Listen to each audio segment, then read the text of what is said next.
Hi, my name is Amanda Beckwith with Channel Factory, and we're here at Possible in Miami.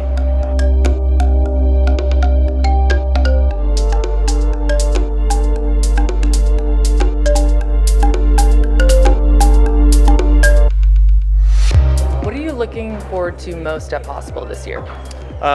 So far my experience at Possible this year has been all about just seeing old friends, familiar faces.